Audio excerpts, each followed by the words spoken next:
American life, spotlighting triumphs and tragedies, dreams, hopes, aspirations, untold stories, touching the human and personal side of people in politics, religion, sports, business, music, culture, the media, and more.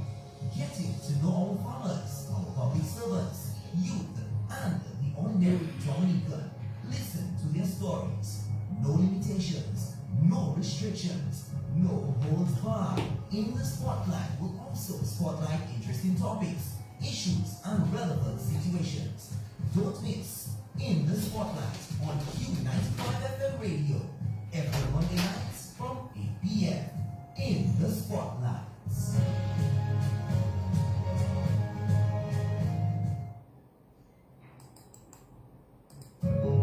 One-on-one with interesting personalities, educational and informative topics and issues, intriguing and entertaining. A must listen to. In the Spotlight, Monday nights from 8 p.m. on Q95.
Is the time in the studios here at Q95 FM Radio.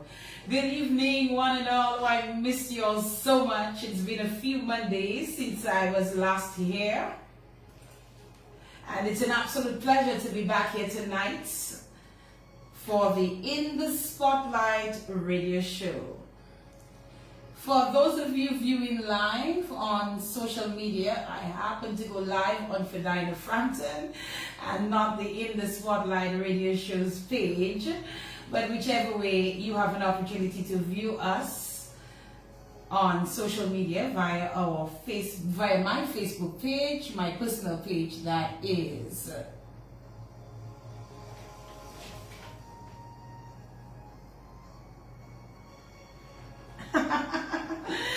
Alright, one of the viewers, one of the biggest fans of this show, she's saying to me that she got used to seeing me doing the shortened version of the show. Looking in the studio seems a bit strange to her. Yes, so for those of you just tuning in and wondering what are we talking about. So, first of all, I got the COVID that I wasn't too fond of. Didn't go well with me at all, but I'm here and I'm just happy to be here. But it really took a toll on me, the COVID. It's of the devil. So some time ago, a few months ago, I started doing some pre-recorded programs with Emily Anselm and a couple of other folks, and those were actually aired on social media. And during the times that I was sick and I was out for about 3 or 4 weeks, we actually just aired the audio version of those shows in the place of our regular Monday night In the Spotlight radio show.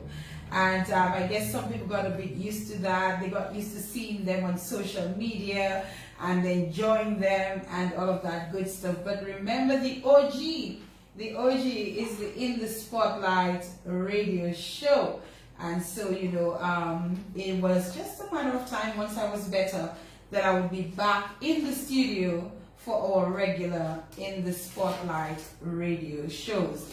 And here we are tonight with quite the guest too, as we make our comeback in studio for the program. So let me just do a few acknowledgements. We always acknowledge Q95 FM radio for allowing us the time here on the radio station to be able to do our program. So for that, we're pretty grateful.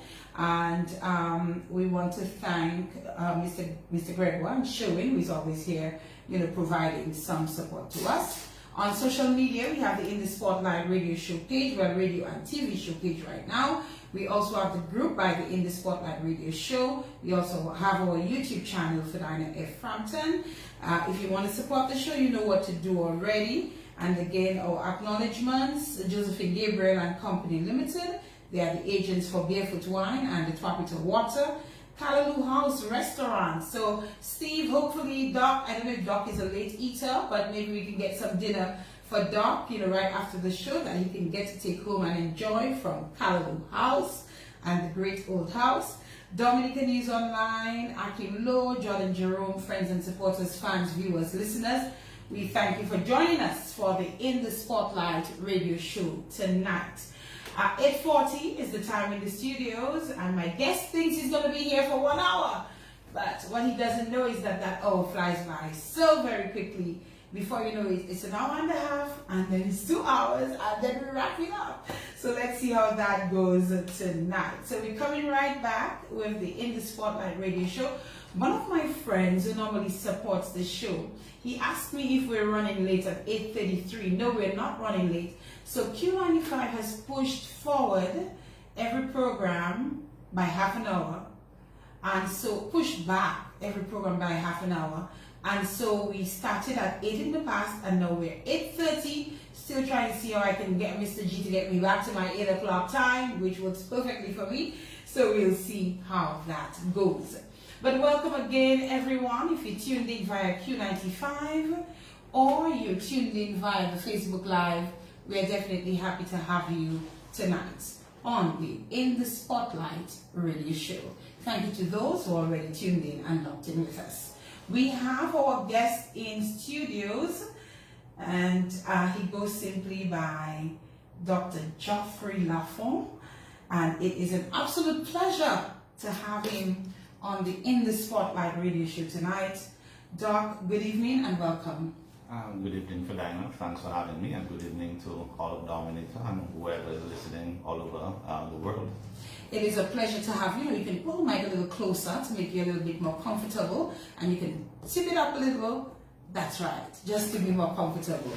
Yes, an absolute pleasure to have you. We've been talking about inviting you to the program, and finally you're here for a short period of time, and I was able to get you to join us on the program tonight. Are you here on a little vacation, Doc? I am, thank you very much. I am for a couple of days in beautiful Dominica. In your home country. In my home country, yes. Dominica. And then we will learn during the course of the program that while you're Dominican and while you're this major doctor, you do not live in Dominica at this time. At this point in time, no. I live in Barbados. You live in Barbados. Close by. Close enough. Just a plane ride away, 45 minutes away. 45 minutes away to be more precise. Once you can get a flight, that is. Yeah. All right, Doc, let me give you the opportunity to say good evening to anyone, in particular who is listening that you want to big up, like we say.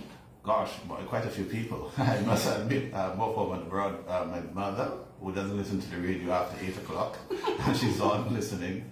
My Aunt Hannah, who's sleeping at this time. My son and daughter, Dominic and Joshua, they're both in Canada right now. I got them to listen to Q95. Follow on the Facebook page. There's Alvin Thomas in Atlanta who sent me the ad. Tamika in New York, quite a few people, quite a few people in Dominica who are listening to the program because they heard I'm on Oh, that is so beautiful, and we really want to thank them, especially those who do not normally listen to the radio. We're hoping that, after tonight, we'll get a few of them to stick around and come back, because we have some really good programs on the In the Spotlight radio show. So, folks, as we know, this program is all about featuring and highlighting the people of Dominica and even outside of Dominica who have contributed in some way or the other. Well, like we say, everyone has a story.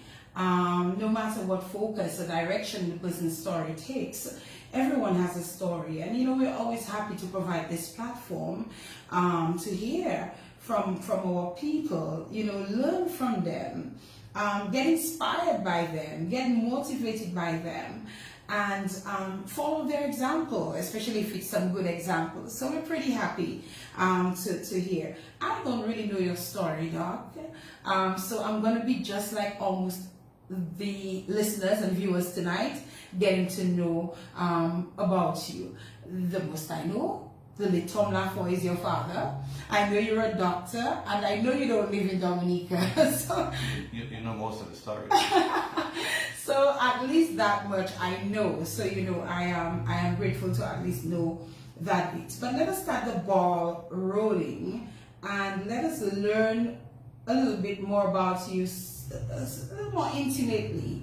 Not too intimately, but intimate enough that we can get to know you. So let us begin by understanding where are you from? What part of Dominica are you from, and where you grew up? Good question. I say I'm from Newtown. Newtown? Yeah, I'm from Newtown. Born at the Princess Margaret Hospital then. Lived on 45 Bath Road. That's the intersection between High Street and heading down to Newtown. Mm-hmm. Yeah. So I was raised in that area, in the High Street, around the Newtown Savannah area. And that's where my mother and her relatives, siblings were from. So I spent my first 13, 14 years of my life in the Newtown area, around the Newtown Savannah, and that's part of my development, I must admit. So Newtown is my home. Harlem I come from. Harlem you come from. Yeah. I would have never guessed. I don't know why I thought Goodwill. Right. So I do have a home in Goodwill right now, and my dad lived quite a bit of his time in Goodwill. Okay. So I've been associated with Goodwill. I've been associated with Point Michel, and Point Michel is dear to me as well, because I did see somebody from Point Michel or an organization from Point Michel share the post. Absolutely. I was wondering. So towards my latter half of high school, from about third form, I lived with my Aunt Hannah in Point Michel. So before going off to study, I lived in Point Michel for at least 4 or 5 years. Okay. So Point Michel is home to me as well. Okay. Definitely, and very dear to me. Interesting. I must admit. Interesting. And you speak about growing up with your mom in Newtown. I always like knowing a little something about the parents, because some way hearing about the parents helps you paint a picture of what the child turned out to be. So tell me about your mom. What was her name? Okay, my mother is. So what is her name? She's more popularly known as Sister Lewis. Everybody knows. Okay, but she's a Clarendon, from the Clarendon family in Newtown. She and 7 siblings, and I grew up with all of them, I must admit. And they were, other than my mother, all my aunts were like mothers to me. And my 3 uncles, like fathers to me, and I looked up to them, quite frankly. So yeah, my mother is a mainstay in my life. She's listening right now, so hi, mother. Definitely saw about my upbringing, saw about everything I did, whether academically, whether extracurricular. She was always involved. She loves the sports as well, so she was very integral, in any sporting activity I took part in. And because my family, and when I talk about my family, my mom's family was very much academically inclined. I was sort of put in line with regards to academics as well. So yeah, in a nutshell, that's it with my immediate family and my mom's side. Tell me some of the things that your mother taught you as a boy growing up. What are some of those things she would say to you? Geoffrey, you need to do this, you need to do that, you need to... Some of the teachings. Eat your vegetables. Eat your vegetables, did you? I hated carrots. Swallow them whole so I don't have to taste them. Being on time, have you done your homework was a constant theme because I loved going out to play. Or as I come from school, I wanted to go out and play. You finish your homework yet? Was always the question. Very much so for primary school. But then secondary school, I think I was more disciplined then. So more committed. More committed, disciplined. So she didn't have much of anything to say with regards to if I did what I had to do in terms of academics, so to speak. She was always concerned about, because we were not rich, that you very well have to do well, to go on. So she was concerned about I playing too much. Left to me, I'll try to be a cricketer than do academics. Left to her, I'll do academics than to play cricket. So there was always a battle with her with regards to is there a balance between his sports and his academics, okay, or is he playing too much than taking care of his academics? But I guess it worked out in the end. From what I'm hearing from you, she was very passionate about you getting a proper education. Not just getting a proper education, because the schools I went to Convent Prep, went to St. Mary's Academy, you get a good education, but doing well. Doing well. Yeah. That was a concern for her. Absolutely. Yes. We'll talk more about growing up, but when you move from mom, then the automatic next move is to dad. Oh yeah, right. So my dad and I were a rather interesting relationship. We got closer the older I got, I'll tell you. Okay. Always close, but we got closer to the point where people thought we were brothers, not father and son, because he was only 20 years older than me at the time. But yeah, he was not strict with regards to academics. He was more freewheeling than my mother was. Very much into sports. So my father was a sportsman, aficionado. He writes sports, he was an administrator, he played. So he very well nurtured me with regards to sports as well. Not like my mother's who would buy everything I needed for sports, but definitely would support me in everything I did. Absolutely. For those persons who probably didn't know your dad, Tom Lafond, just give us a little summary about the person he was. Tom, he was everything. Very fun-loving, easygoing personality. Very much a gentleman, very much a fun-loving person, very much a warm person. Very social. Very social. There's an understatement. He loved his sports. He could be very serious at times. Spent most of his life in shipping. So before his passing, he was the manager of tropical shipping. So, and I always knew him in shipping, when he worked at AC Shillingford, he was in the shipping department. Then he was at Stevie Dawes Limited, he was in the shipping department. So he did much of that. He was after he stopped playing, he was very much into management. So he managed many cricket teams in the region, the Dominica cricket team, he managed the Windward Islands cricket team in the then Shell Shield and Red Stripe in the regional competitions. He would have been in the Cricket Association, whether president, vice president. So he had many roles with regards to cricket in Dominica. In his earlier days, he played football as well, but he wasn't really known for his footballing skills, but more for his background in cricket. In terms of your both parents, Doc, what do you think which attributes from your mom do you think you embody, and which ones from your dad? Maybe the socializing skills. My dad, he was a charming person. He could fill a room just by being there. I'm not half as good as him. From my mother, she's very organized, straightforward, plain, very much a timely person, like to see things done to completion and orderly. So I guess I would have taken a bit of both, from either side. Okay. So let us go back to, thank you for sharing, especially your mom and your dad as well. I knew your dad, and exactly what you said was what I knew of the gentleman. He was always so warm, always so complimentary, always so kind. I do remember Mr. Lafond very well. May his soul continue to rest in peace. But in terms of growing up in the mecca of football in Newtown, you speak about Harlem and so on. So as a young boy growing up, what was that experience like for you? And you also speak about not much of the academics, not much focusing much on the academics at one time. Your preference would have been cricket. Tell us about that as well. Well, I played both football and cricket. In Newtown, you couldn't get away from playing football. Right. I did play a lot of football.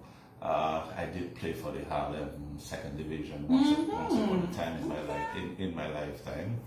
And prior to leaving Dominica, prior to a team called JD Rocks, there was a team called Ken Rock Rovers in the Harlem Youth Football League, of which I helped organize and run with a few of my friends like Colvin Baptiste and Burl. That I captained that team and we won the first two competitions. So I did play a lot of football in Newtown, and you couldn't get away from it. If you wanted Newtown Savannah, you had to play football. It was also interspersed with windball cricket. So I played quite a bit of windball cricket on the Newtown Savannah. Transitioning from primary school to secondary school, then you get into the hardball cricket.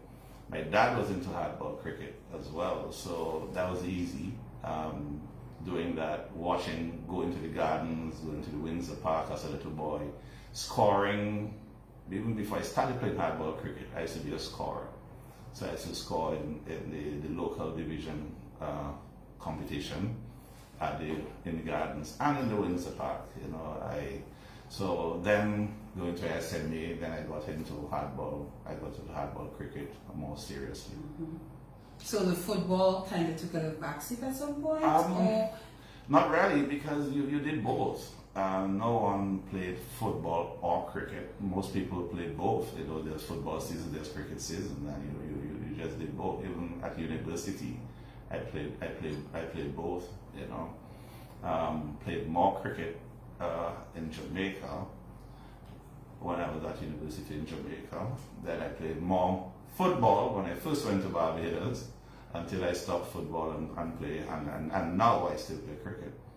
But definitely growing up in Newtown, you didn't have a choice. There's cricket season, you played cricket. Football season, which was most of the year, you played football, and I loved it. The Siege just nearby, was that a regular place of visit for you? It was, especially in the summer. No school, so all the boys used to go and fish and just jump in the sea behind Suki's bakery. My granddad had a bakery as well. So yeah, you spent hours there, play football, go in the sea, after the sea go back and play football. It was a pleasure. It was a pleasure.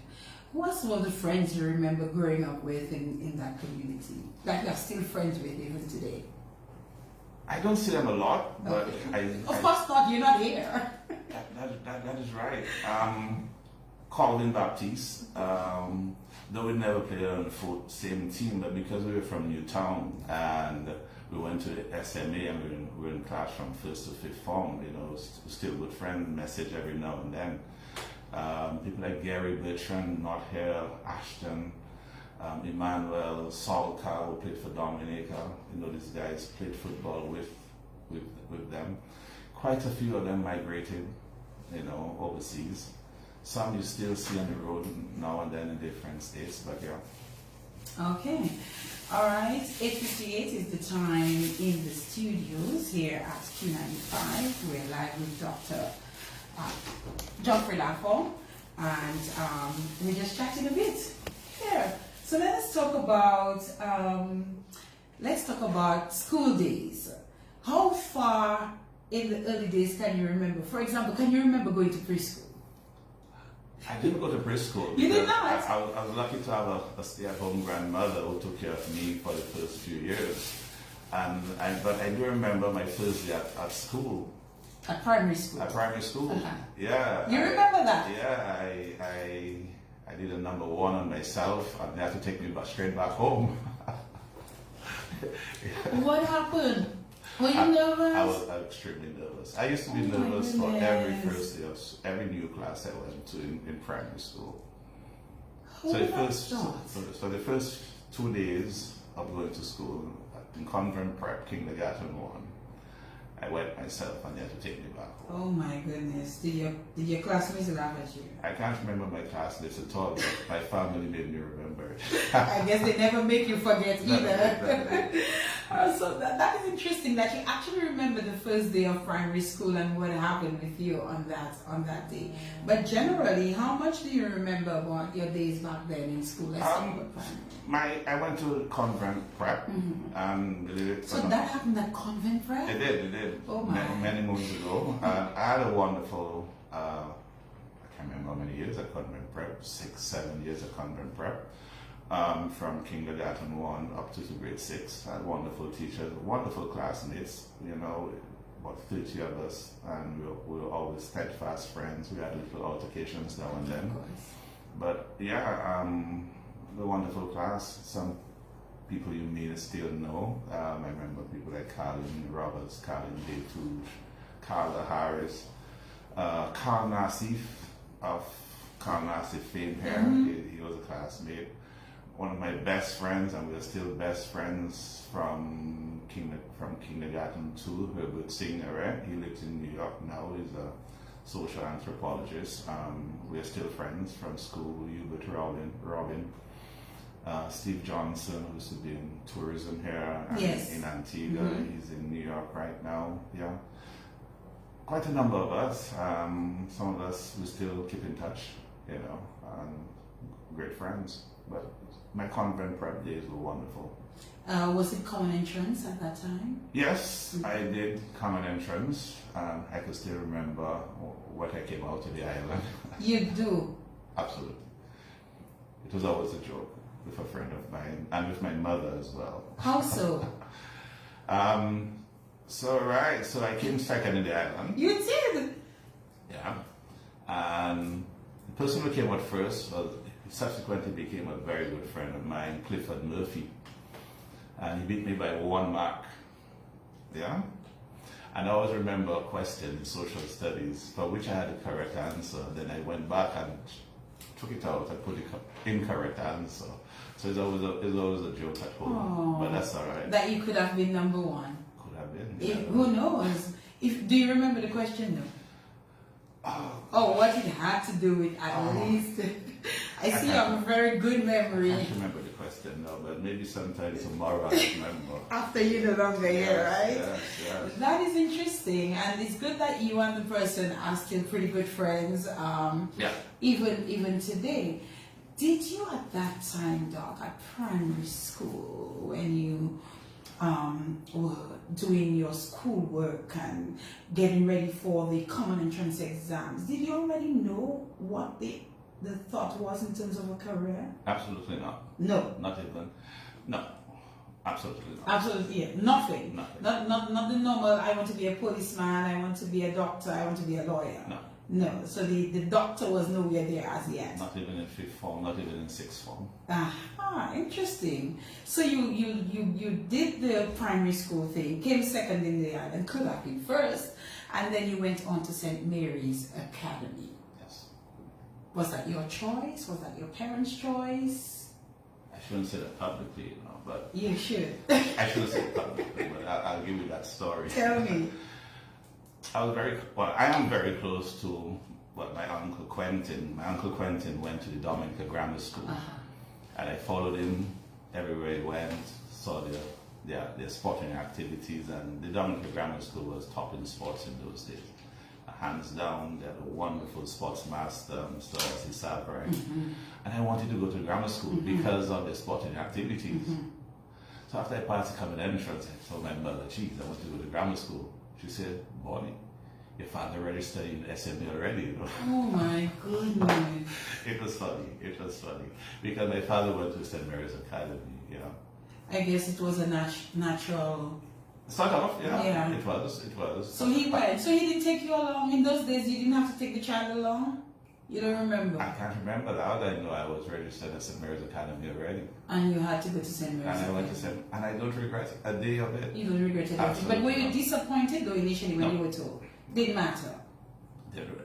Most of my other friends from convent, especially my closest friend Herbert, went to St. Mary's Academy, so I was good with it. So it worked out well. Absolutely. And you just indicated that you don't regret a moment of it. So tell us why. St. Mary's was different. First, coming from a school where I had boys and girls, so I went to school 7, 8 years with boys and girls. To go to St. Mary's, only boys, absolutely different. Then, first and second form were a little, I don't say difficult, but challenging for certain reasons. Then things changed in third form. Definitely, where you get inspired by teachers. I have to call one name right now, Mr. Irvin Andre. Mr. Irvin Andre. He's been on here. Yeah, Mr. Irvin Andre is a fantastic guy. He taught me in the third form. He was very inspirational. The late Mr. Elwin, Cuthbert Elwin, former principal of St. Mary's Academy. Sad for him not to be here with us right now. And a maths teacher, Mr. Henderson, Edward Henderson. They were inspirational, I will tell you. And they made a change in how I believed in myself from third form. So whereas I was doing okay for second form, I know some of these teachers, I'd say 3 and the others, definitely inspired me. In what way, Doc? Tell us. Maybe believe in myself. I remember writing an essay for Mr. Irvin Andre on bananas, about the banana industry.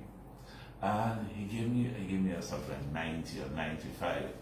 And I used to hate writing essays. And believe me, and he told me it was so good, that he had to give me a good mark. And I just felt great about it, and I started believing in myself. I spoke about the guy who came out first, Clifford Murphy. His brothers, bright guys, geniuses, did mathematics in 4th form, passed O-level mathematics. People normally struggle to do that in 5th form, they did it in 1 year. So we went to Mr. Edward Henderson, math teacher, and we asked him, do you think we could do maths in 4th form and pass it? He said, of course you all can.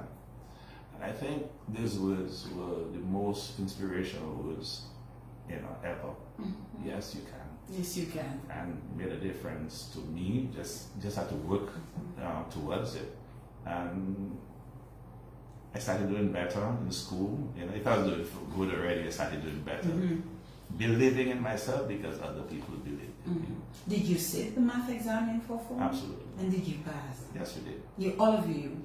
It was just 2 of us. Oh, it was just 2? Yeah, so, and luckily, in 4th form, we had a fantastic teacher, Dr. Brendan Healy. Well, yeah, not Dr. Brendan, Brother Healy. And we told him of our aspirations of doing maths in 4th form. He said, well, fine, you all can do it. Are you going to do extra classes? There were adult education classes at SME at the time. We squeezed it into the class because the class used to be overflowing with older people doing those subjects then. Clifford's dad used to teach maths as well, Mr. Murphy. And he assisted us as well. We did what we have to do. And so be it. We did 3 subjects in 4th form, and we passed all 3. So I'm thinking here, Dr. Lafond came second in the island, and you would expect a natural progression into secondary school where you would not struggle, that you would just, but it happened that way. Do you know why though? I don't say I was struggling. As I said, I wasn't performing at expected levels. Okay. And to the point where I can give you a little story where the principal wasn't happy.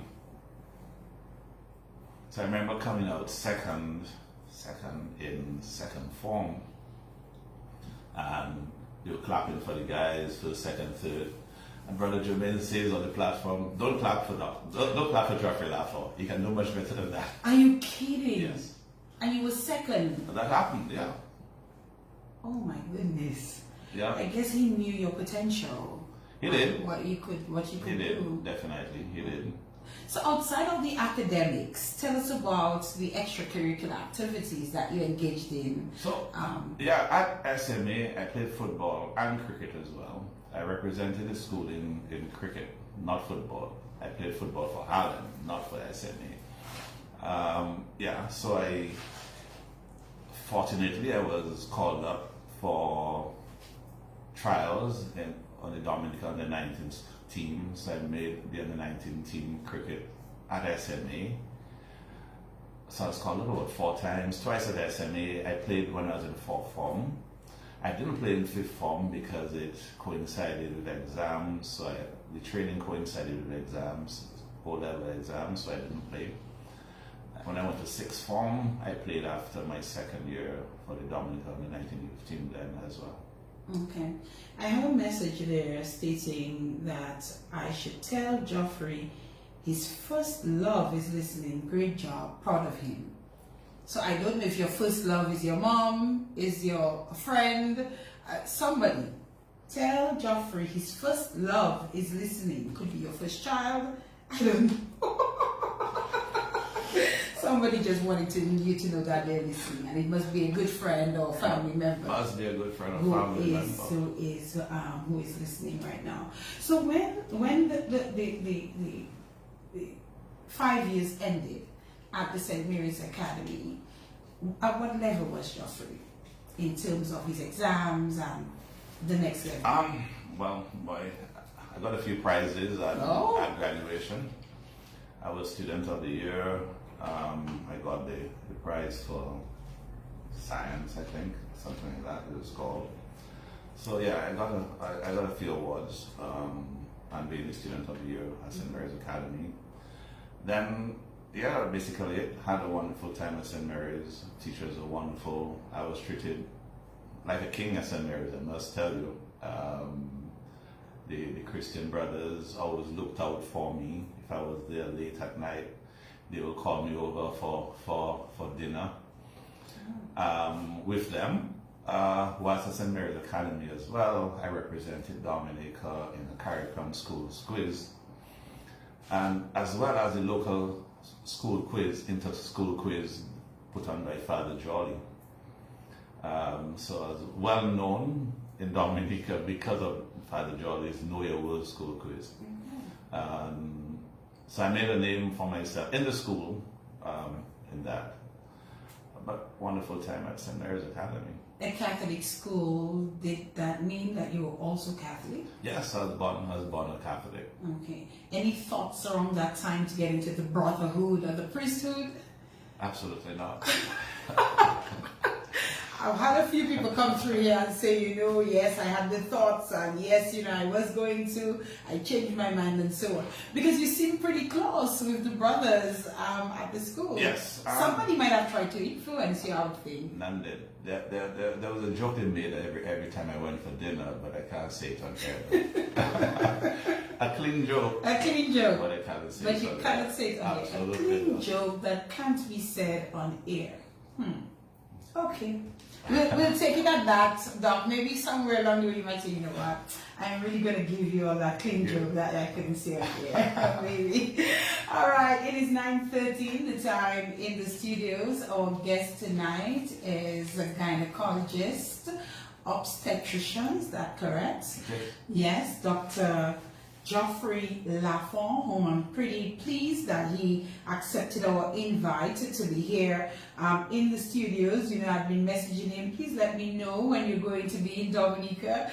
We got our dates mixed up, but here we are tonight all the same. So I just want to thank him, and I hope that you are appreciating our program here tonight.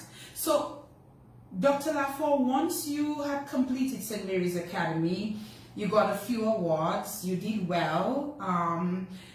Your parents, I'm sure, were pretty proud of you and what you were able to achieve.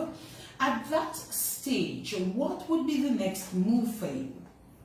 Well, the next obvious move in nominate will go to the Clifton Dupini Community College at the time. CDCC, that's what it was called, yes? Yeah, at the time it was. So I did my 2 years there at CDCC, at Clifton Dupini Community College at the time, yeah. So what did you do there? What did you decide on studying or pursuing? Right, so... There are not many options. Yeah, I started with mathematics, chemistry, physics, and biology. Yeah.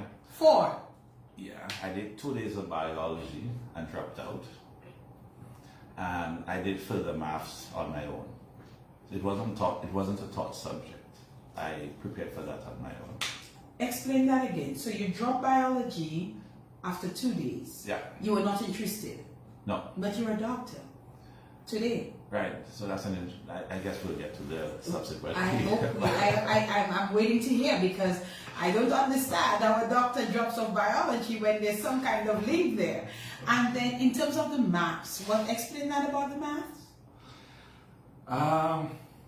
People are disturbing you a little, but that's good. That's all part of it. So mathematics is taught. Yes. But there's also an A-level subject called further maths. Oh. There are, well, at the time, I think there was further physics and further chemistry, if I'm not mistaken. Okay. So if you figure you're that good, right? So I did mathematics in 4th form. Right. So when I reached the 5th form, we did additional maths. Additional maths is normally done in the first year of 6th form. Okay. So my friend Clifford Murphy and myself, we did 2 of you again. Yeah, we did additional maths. So when we went to 6th form, whereas people did their A-level maths in 2nd year, we did our A-level maths in 1st year. So I was always ahead in mathematics. Yeah. So you had to do that, and then didn't have to. It was all my choice. To do the further maths. maths, and then you did the 2 others with that. So I did chemistry, physics, maths, and further maths. Yes. Chemistry, physics, maths, further maths. Yes. But we dropped biology. I can't wait to hear. All right. So those 2 years, I guess, just went by, and nothing much changed except that you did your subjects, and that was it. Yeah. Well, I played cricket still. Again. Because there was cricket at the college, and we played in the local school competition. I think I played for a team called Starlights in the Cricket Association competition that year. Definitely. And the following year after that, I played for Heineken Saints then. People like Billy Doctorow and Chaucer Doctorow and the likes. Yeah.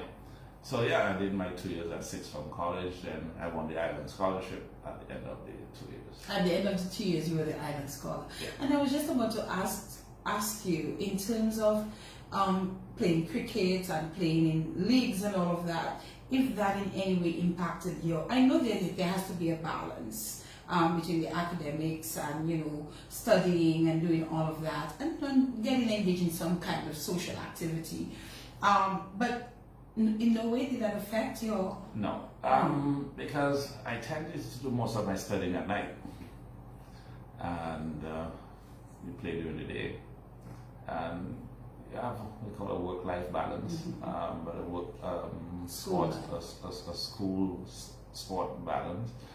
And I thought I recognized it instills some discipline, playing a sport and taking care of academics. So it's something you would sort of encourage. Absolutely, and I did with my kids as well. You did definitely, and they recognize the discipline with with training, you know, you could always it adds to the discipline in academia or your schoolwork as well. And as you brought up your kids, Doc, tell us a little bit about your children. You know, in terms of what they're up to. Yeah, 3 of them. First one, Joshua. Joshua is in Canada right now. He's very big into leadership. He just finished a degree in human geography and economics. Very well looking to further his interest into law. Previously it was into urban planning. My daughter Dominic she's doing biomedical engineering, so she's in her 3rd year. They're both into sports as well, so more Joshua and Dominic right now. So Joshua is very big into hockey. Field hockey, not ice hockey, very much into field hockey. Plays quite a bit in Halifax, Canada. Dominic was very big into athletics, running for school, hurdles, and sprinting for school when she was in Barbados. There's less of that now, but very much into it. Not football or cricket, but not football or cricket. Sports. Oh my God, yeah, not football or cricket. I watch a T20, but no, not football or cricket. And my last one, Esmea, she's only 8, at convent prep here. Well, she looks athletics. She'll get into something soon. Okay, married? No, I was once upon a time, but very much not. Okay, no. All right, cool stuff. So 3 children, and all seems to be already doing well. The 8-year-old is, I'm sure, on her way as well. She will very much so. To being great and doing great as well. Hopefully. So that's it for you, Doc, anymore? No, at my age, no. You don't think so, right? You don't think so. Okay, we're going to take a quick break at 9:20. The time in the studio is allowed Doc to have some water, and we're coming right back to continue our conversation with Dr. Geoffrey Lafond. Keep it locked. This is the In the Spotlight radio show. In the Spotlight on Q95 FM radios every morning night from 8 p.m. In the Spotlight, featuring people from all walks of Dominican life, spotlighting their triumphs and challenges, dreams, hopes, aspirations, untold stories, touching the human and personal side of people in politics, religion, sports, business, music, culture, the media, and more. Getting to know our farmers, public servants, youth, and the ordinary Dominican. Listen to their stories. No limitations, no restrictions, no holds barred. In the Spotlight will also spotlight interesting topics, issues, and relevant situations. Don't miss In the Spotlight on Q95 FM radio every Monday night from 8 p.m. In the Spotlight.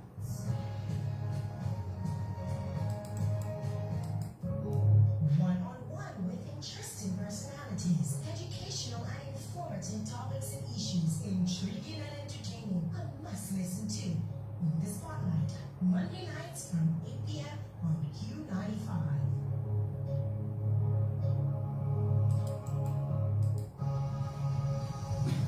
In the Spotlight on Q95 FM radio every Monday night from 8 p.m.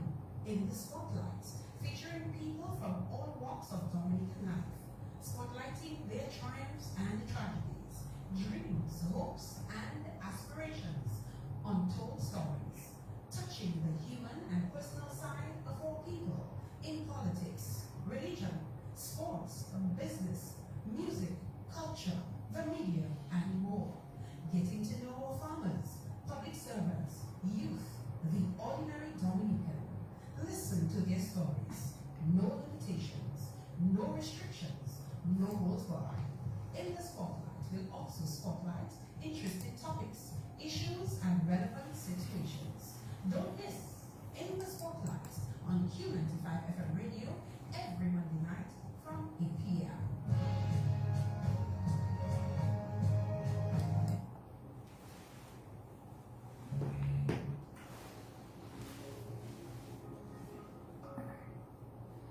And welcome back. Doc, someone is going down memory lane with you a bit, right? And the person is reminding me that you made the under-19 cricket team as the wicketkeeper, one. The person is also reminding me or informing me that you were very nervous batting in your first match for Dominica versus St. Lucia. Is that true? I wonder if that's Jabbo. Is that Delvin Esprit? I'm suspecting it's him too. Delvin Esprit, my very good friend. Yes. Yeah, we taught St. Lucia together in my first tournament, playing under 19 cricket for Dominica. I wasn't wicketkeeper then. I used to wicketkeep as a backup wicketkeeper then. Okay, the deputy. Yeah, deputy Anthony Joseph. Anthony Scotland, sorry. Oh my God, my very good friend. He was a fantastic cricketer, fantastic wicketkeeper. Made the Windward Islands youth team. Should have made West Indies youth as well. And if he had taken it seriously, like Delvin and Anthony, man, they could have made West Indies team. Easy, top cricketers. I think that's Delvin Esprit. You think so? Absolutely. I'm thinking so too, Doc. But just listening to you though, I can tell that you really did enjoy playing cricket in particular. I still play cricket, you know. You still play? Absolutely. I have a finals to play this Sunday when I get back to What Barbados. finals is that, Doc? Yeah, I will send you results back to Q95. Yeah. But yeah, I did enjoy playing with these guys. I did enjoy playing my cricket, and I still enjoy playing my cricket. You still enjoy playing your cricket. So let us move on a bit. You wrap up Clifton UPD Community College as the Island Scholar. I would hope a couple of scholarships came your way and you went off to study. The main scholarship was the Dominica Island Scholarship, where I could go anywhere in the world to study anything I wanted to. That existed back then? It did. They gave me one scholarship, yeah. I was not bonded. It was fantastic. You were not bonded? No. So I had applied to the University of the West Indies. I did get accepted into the engineering at the time. No way. Because I was in mathematics, physics, chemistry. So most of the guys. Yeah, because you had dropped biology, remember? So medicine was not on my radar. But then quite a few guys were coming back around my time with engineering degrees, don't know where to go to work, they were struggling for jobs, and I said, boy, to go into engineering, to come back and be struggling for a job, and maybe I should go and do something where I could come back and work for myself, if I can't get a job. So you caught up on that pretty early? Then I said, one of my aunts, I think my late Aunt Kay, got a book for me on careers. And I wonder what I could do with mathematics, because I love mathematics. I said, gosh, I'll do mathematics, I'll come back and teach. There was actuarial science featured, but I didn't know what it was. Didn't know who to speak to with regards to actuarial science. So I said, nah, I can't do it. I do medicine now. I'll come back here. So I took a gap here. Okay. And I took a gap here, then applied to do medicine. What did you do within that gap year? I taught at the convent high school. Yeah, interesting year. I taught at the convent high school, and I also taught adult education classes at the Clifton UPD Community College. I taught mathematics at the community college, and I taught chemistry in 4th and 5th form at the convent.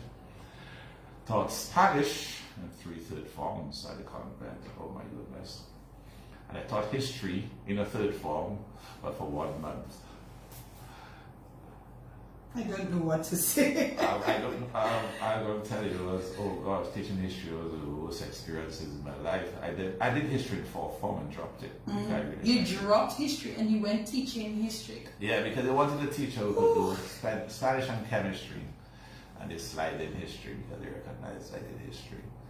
Yeah. And what about Spanish? Did you do Spanish? I did Spanish up to, no, that's another joke. I did Jesus, Spanish I did Spanish up to 5th form. Wasn't my strongest at the time for lots of reasons. I didn't put a lot of effort into it, and God knows how I passed it. Barely did at O level. And then they asked me, and I didn't know Spanish for 2 years in my at 6th form to go and teach 3rd form girls. It was the most horrendous experience ever. Quite a few of them dropped it when they went to 4th form. But how can you be sent anyway? We're not even going to go down that road. To teach history and Spanish, 2 subjects that you didn't care much about clearly. Absolutely not. Oh my goodness. I hope the people's children at least passed. Boy, I don't know. You don't know? I know quite a few of them dropped it at the end of the form because You made the children dislike the subject. I kind of said made them like it. Oh, you're funny. So you taught within that gap year while you were trying to figure out yourself. I don't want to say figure out. I had to apply to do medicine, so I took that year to apply. Okay. I taught, and I also did another O level during that time. So yeah. Okay. And I played cricket. And you continue to play cricket? Yeah, I played cricket, and that year I made the under-19 youth team again, and I taught Grenada. And that year I was the vice captain to Darwin Telemark that year in Grenada. Okay. Yeah. But you were pretty young though. 18, 19, yeah. Yes, being exposed to teaching, at high school, also an all-girls school. What was that part like? Had a few challenges being a young man and the girls looking up to me and stuff. Interesting story. I had to run. A young girl made the first form, I think, and made me run to Malivi because I think she was coming on to me in the lab and telling me some funny things. A first former? And I ran to Malivi. It was funny, but yes, I'll never forget it. You won't forget that? No. There's another one who followed me to Point Michelle. I'm sorry. When you say followed you, she took a bus? Yeah. And come look for you? Yeah. What did you do this time? What can't you do? They tell you what you're doing here. You have to go about your business. Yeah. Oh my goodness. I even feel sorry for you. Even if it's long gone. That is just incredible. But again, that would have been expected at your age, 18, 19, as an all-girls school. Yeah, that would have been a problem. Yeah, maybe it is. I think maybe one should have been onboarded, and maybe one should have been, counseled with regards to the issues to expect as a young person, as a young man, and stuff. Too many things are left for experience. Too many things are left unsaid. So maybe now, if I were a principal and a young person is coming in, having to teach people in similar age groups, I'll say, listen, here's what to expect, here's what you should do, here's what you should not do, here's what you should report and how you should report. Yes. It makes for easier transition, easier management, I think. I hope some changes or improvements have been made since your short stint at the convent high school. So you applied for medicine because you figured engineering, you may not find work with engineering, and you had to choose something. Yeah. And you chose medicine. So walk us through the process of choosing medicine and what that experience would entail at UE. Yeah, so, you didn't need biology to enter, but I'll tell someone that, but now biology is a requisite subject, and it makes sense. Okay. So coming from a mathematics, chemistry, physics background, no biology, it was a new world, going into medicine. Thank God, and I would have to say thank God for him. I'm a doctor today. One of my very, very good friends at high school, I met him in first form. We call him Addison Jolly, but we always know him as Peter Addison Jolly. Very good, close mate of mine from St. Mary's Academy. We entered medical school together. We roomed together, and he did biology at A level. So he pulled me through the first couple of years. So thanks to him, we made sure we studied together, we did what we have to do together, revised together, and after a while you get the hang of it, Make sure, you know, you're in the top 20% of the class, 110 people, make sure you're in the top 20% of the class, so, you know, you get through. So that support of Addison was pretty critical to you getting by at UE. Yeah, because in the first couple of years, I just really think I enjoyed it. You know, most of the other guys, people that I went to school with, wanted to be doctors. Mm-hmm. I was doing medicine because, like, shoot, I don't want to do something else. Mm-hmm. You know, but then I finally got to enjoy it. It was my fourth and final year. Mm-hmm.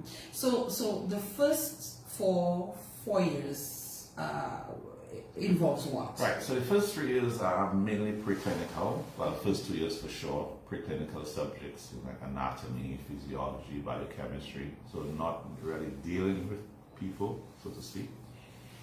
Then you start your clinical year in your third year when you start seeing people, start seeing patients. And your fourth and fifth year are more clinical years. Mm-hmm. So the harder years definitely would be the first 3 years where there's a lot of book work, you know, underlying stuff you need to know before seeing patients. I did my first 3 years in Jamaica at Mona. Then my final 2 years I did in Barbados. Okay. Yeah, so my final 2 clinical years I did in Barbados. So we hear about, you know, someone being a doctor, and then you feel that, you know, someone with a certain level of intellect, someone who is bright, someone who is intelligent, someone who is able to retain information and so on, that there's a certain type of person with a certain level of intellect who studies to become a doctor. Would you say that is correct? And was it difficult or was it not so difficult for you? Forgetting the biology aspect, but overall, you know, how would you sum up that experience? Yeah, well, volume is a lot, mm-hmm. and a lot of it is retaining. Mm-hmm. So you have to deal with volume plus retention. Mm-hmm. A lot of it is repetition. So if someone says the sky is blue, you just have to remember the sky is blue. You know, there's nothing intricate about that. There's some applied stuff. So if your chemistry, your physics is not up to par, then you're going to have trouble with applied aspects of medicine. So yes, you should have a certain level of understanding, a certain level of intellect. With a strong science background to get through, you know, barring the volume and memory part of it. And I suspect commitment, discipline, like you mentioned earlier on. Yeah, you can't get away with discipline. You're not disciplined, you're not going to get through because the work never stops. I always remember the first, I can't remember the date, let me say the first 2 days of it, we did something called histology, that's looking at cells. I remember going to the book to see what we did. It was 73 pages. Who does 73 pages in 2 days? Mm-hmm. Yeah, and you have to make sure you know those 73 pages. I'll never forget that, walking down and saying, let me see what we did the last couple of days. Yeah, so volume, you know, and if you're not accustomed to doing a lot of work and being disciplined, you know, that's a problem. Mm-hmm. With me, it was a problem because I didn't do a lot of memory work. So my mathematics, physics, and chemistry was really based on a lot of memory. Mm-hmm. So I really had to get disciplined with regards to how do I repeat stuff enough so I remember, you know, where the eyes is, you know, where the nose is, where the mouth is, you know, I mean, facetious, but yeah, you have to, there's certain things you just have to remember. Did you have to employ any specific strategy? Yeah, so in medicine, you know, there's so many strategies people utilize to remember certain things. You know, call it mnemonics or whatever they call it. You know, definitely you have to, you know, do different strategies. You know, to remember where certain things are. You know, the names of certain things, structures of the bodies and stuff. You definitely have to make it easier. At the end of the 4 years, you said it is? So medicine is 5 years. 5 years. Mm-hmm. 3 years preclinical, 2 years clinical. Okay. So at the end of the 5 years, what are you? So you become a doctor. You have a medical degree. MBBS, Bachelor's of Medicine, Bachelor's of Surgery, and you're entitled to do an internship. Okay. So I did my internship in Barbados as well, and that internship then was 18 months. 18 months? Yeah, now it's a year, but Okay. then it was 18 months. So I did 18 months internship. You know, you rotate through certain specialties, medicine, surgery, pediatrics, obstetrics, and gynecology. You could do community health, where you could have gone to a polyclinic or outpatient clinic, and you could have done 3 months accident and emergency. I did 6 months accident and emergency. And that internship is a must. It must be done. Yes, so you must do it before you can go out there and practice on your own, or maybe even start postgraduate work. So once that's done, once that is done, you complete your internship, then you can practice. Yeah, you can go and open your shingle, as they say. You can open your own spots, Yes. or you can work, I guess, Yeah, public hospitals or whatever the Absolutely. cases. What did you do? right. So that's an interesting part as well, because I was in connection with the chief medical officer at the time, Mr. Shillingford, I think Dorian Shillingford. He was always asking, Doc, what are you doing? Are you coming back home and stuff? Then I tell him, after my internship, that's what I want to do. And then two of my colleagues, good friends, if I call it colleagues, we were very good friends. They were older colleagues than mine. They were class ahead of mine. They decided to do obstetrics and gynecology. Yeah. Okay. But we used to hang out together and stuff. One from St. Kitts, Dr. Derek Jeffers, one from Barbados, Dr. Gaff McIntyre, who was Dominican roots. They were ahead of me, and then they did the part 1 of the obstetric exam, the English exam, the Royal College of Obstetricians and Gynecologists exams. They passed it. Then they say, you know something, here's a book, you can pass that too. Just like that? Yeah. But before doing that, you had to do an elective year where you could do anything in medicine before joining obstetrics. So I did a year of accident and emergency. Okay. You chose that? Yeah. You enjoyed the 6 months you were there? I enjoyed the 6 months. Okay. I enjoyed the experience. I mean, that's where you see all. You see everything. Yes. So it's all encompassing. You learn quickly. You learn everything, all aspects of medicine. You are the first responder to emergencies. So yeah, I did that, and then I decided, okay, I will give obstetrics and gynecology a go. And that is how that happened. And that is how it happened. Yes. I always give my interns. Well, I'm head of department for obstetrics and gynecology at the Queen Elizabeth Hospital in Barbados. So every 3 months I meet new interns, and every 3 months I ask who wants to do obstetrics and gynecology. Most of them I say no, they don't, and I give them my story, and I say, listen, when I was an intern, I told the senior resident every reason why I would not come back to obstetrics and gynecology. You know, and I said, There you are. I gave him a litany of reasons what women complain of, Yes. and why I wouldn't go obstetrics and gynecology. And I tell them, oh gosh, see where I am many months later talking to you as head of department, so never say never. I want to ask you some of those reasons that you gave them back. No, it was just funny. I just said, the only thing you'll see is if a woman is bleeding, she doesn't want to bleed. If she's not bleeding, she wants to bleed. If she's pregnant, she doesn't want to be pregnant. If she's not pregnant, she wants to get pregnant. And I just went on and on like that. Oh my goodness. I was just being funny at the time. Of course. Yep. You must be laughing at me now. I'm sure. Help us understand what's obstetrics and gynecology. Okay, so obstetrics just has to do with the pregnant mother and child. Yeah. From pregnancy, from conception to birth. And even after birth, because we see the mother at least up to 6 weeks after. That's what obstetrics is. Gynecology has to do with any issues with the female reproductive system. Can you do one and not the other, or should they? Okay, so in training, you'll do both. Yeah. But afterwards, you could very well do obstetrics only and see pregnant ladies. Or you could very well do gynecology because there are very much subspecialist areas in those areas. So there are people who just do obstetric medicine and that just they don't see any medical problem obstetric people have. There are people who do maternal fetal specialists who see intricate problems with pregnant mothers. You could specialize in urogynecology, which has to do with the urinary part of the female reproductive system, related to the female reproductive system. You could do gynecology, which has to do with cancers of the reproductive system. Yeah. You could do infertility, yeah, for people who have difficulty, getting pregnant.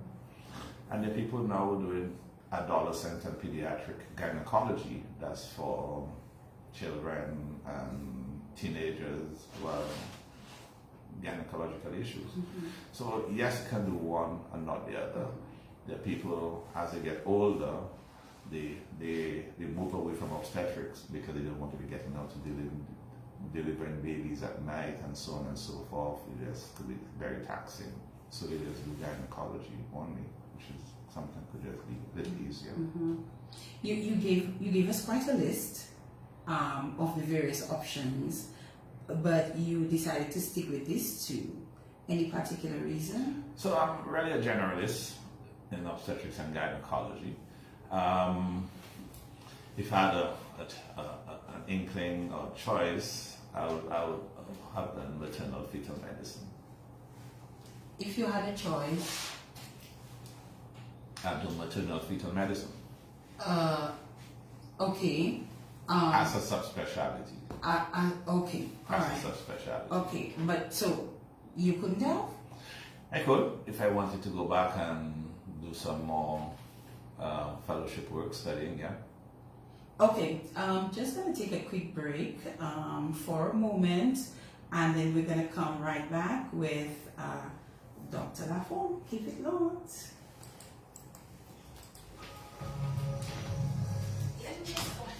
On Q95 FM radio, every Monday night from 8 p.m.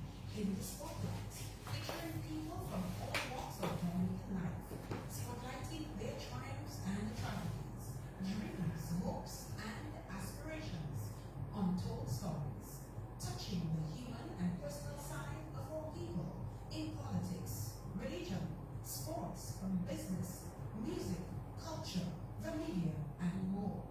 Getting to know farmers, public servants, youth, the ordinary Dominican. Listen to their stories. No limitations, no restrictions, no holds barred.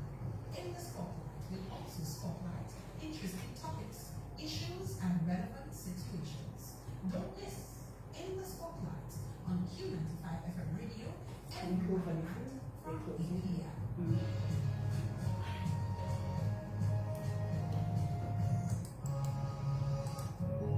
One-on-one with interesting personalities, educational and informative topics and issues, intriguing and entertaining. A must listen to. In the Spotlight, Monday nights from 8 p.m. on Q95.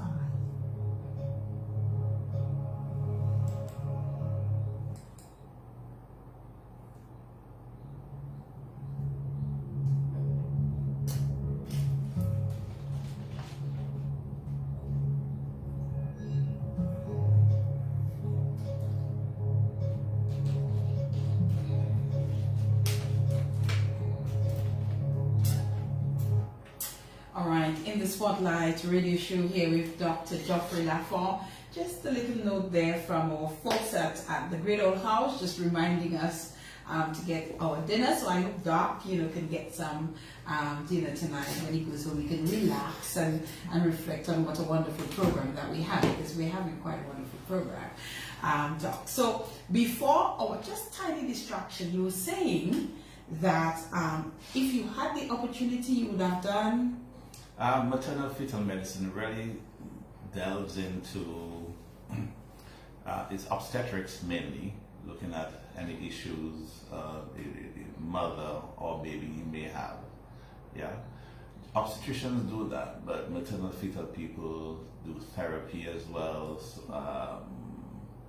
do ultrasounds, looking for fetal anomalies, do biopsies, to look for any underlying genetic issues with babies and stuff. So it's more intricate obstetrics. And you say you would have had to go back to school. What I didn't ask earlier on as well was when your good old friends, older friends, told you that you can go past the exams. How long was that process? Okay, so there's a part 1 exam and a part 2. You have to go to the United Kingdom at a time to do it. So I did my first year, 2 years in Barbados, specializing. So you work in a particular area. Okay. Then I did before doing my exam, I think I did another year in England.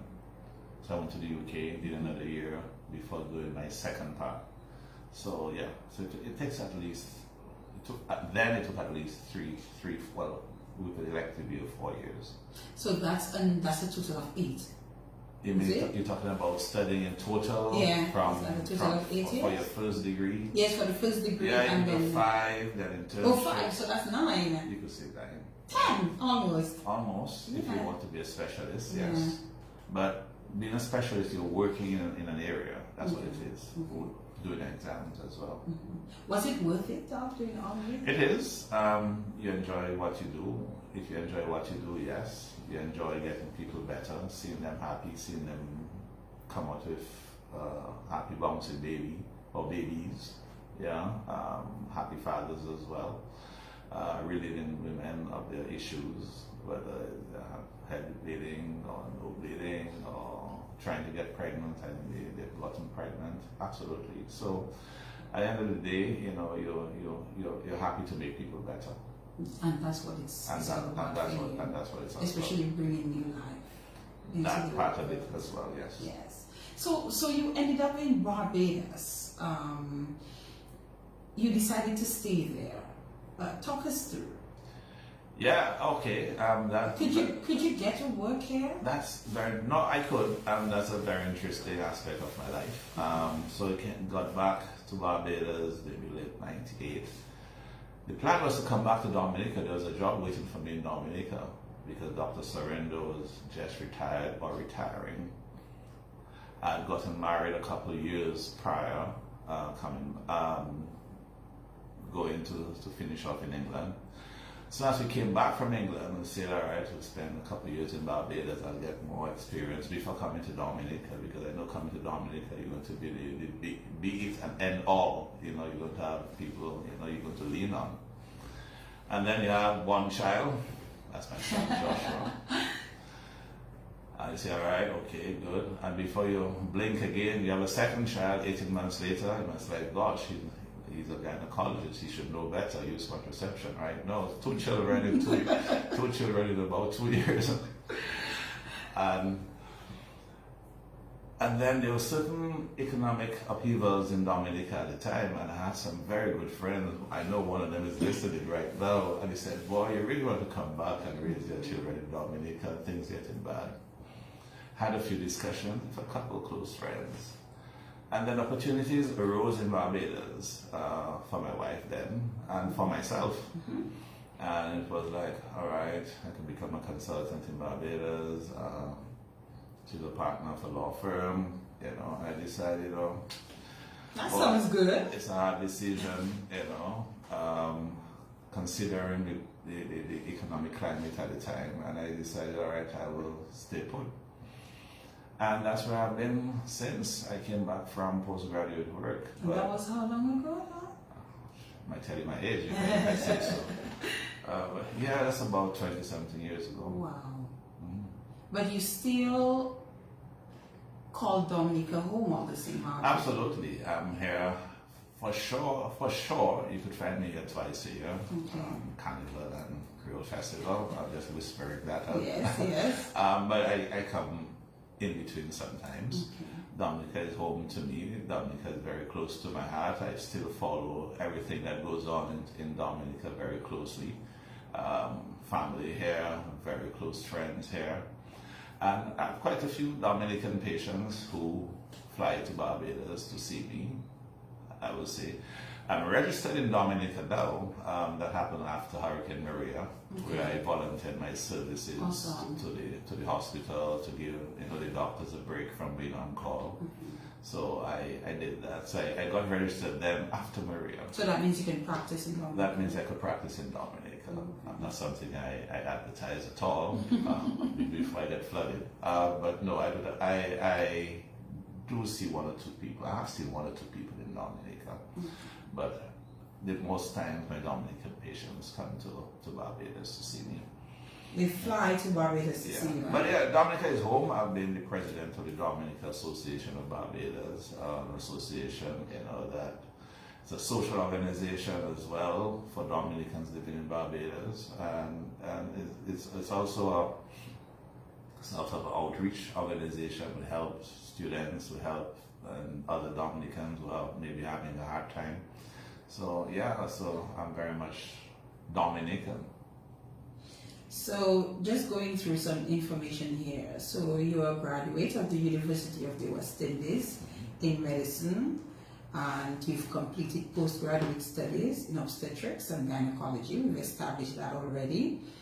You are a fellow of the Royal College of Obstetricians and Gynecologists. Tell me what that means. Yeah, so when you pass the exam, you become a member of the Royal College of Obstetricians and Gynecologists, so you call yourself a gynecologist. After approximately 10 years in the field, you may apply to become what they call a fellow, where they believe you have now mastered the art of the science of obstetrics and gynecology. So you're elevated to a fellow of the college.